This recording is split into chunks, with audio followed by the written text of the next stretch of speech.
apogeu do imperialismo britânico no século XIX, a Inglaterra decidia o que era bom e o que era mau, o que era moral e o que era imoral, e publicava as decisões na imprensa internacional para o mundo inteiro cumprir, lançando por norma campanhas globais que tendiam a impor-se como padrões nos mais diversos campos da atividade humana. Isto nas ciências, na política e até nas pequenas coisas sociais humanas, como a etiqueta nas cortes e nos salões da política, ou até o comportamento à mesa. De tudo isso ficaram alguns marcos históricos que marcam também a Inglaterra claramente pela positiva, como foi o caso da luta contra a escravatura, que tomaram em mãos e levaram a bom termo, acabando com o degradante tráfico humano que manchava as nações e deixava mal as igrejas.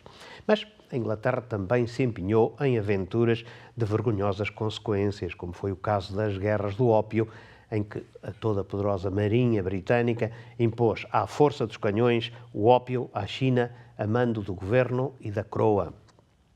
Mas terá sido mesmo apenas e só a coroa britânica responsável por essa guerra suja? Bom, neste livro que tenho aqui, o autor Song Chuan-Chen diz que não.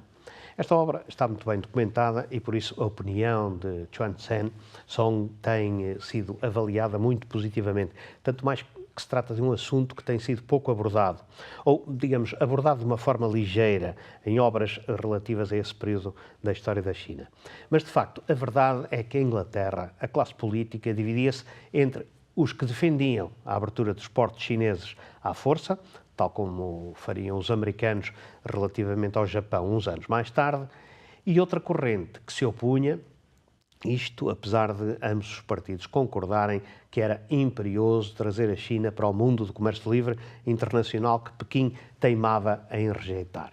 Pois, para fazerem valer as suas opiniões, uns e outros empreenderam uma verdadeira campanha de lobby sobre o Parlamento, o governo, os clubes londrinos, onde se decidia a política de então, e também os jornais, com vista a arranjar adeptos em número suficiente para fazer valer a causa que defendiam.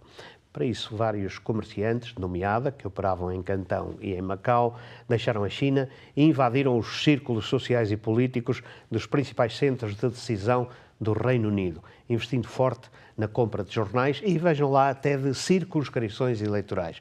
Com êxito, diga-se de passagem.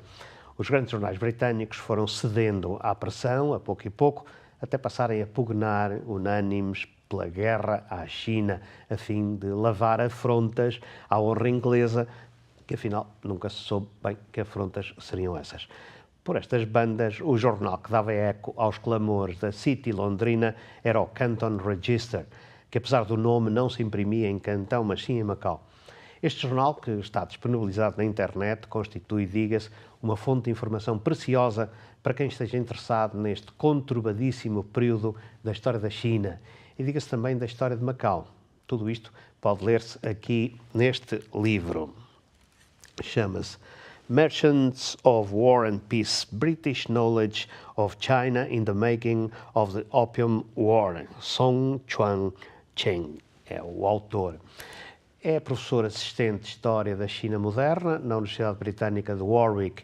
E já agora acrescento que este académico tem um curiosíssimo vídeo no YouTube chamado Merchants of War and Peace, precisamente, dividido em duas partes, no qual explica causas e efeitos das guerras do ópio, utilizando como guia a americana Harriet Lowe, que viveu longos anos em Macau e que deixou um detalhado diário pessoal que constitui um verdadeiro marco na historiografia aqui do território. Vale a pena ver também esse vídeo e ler o livro, naturalmente. Volto para a semana com mais livros e mais autores.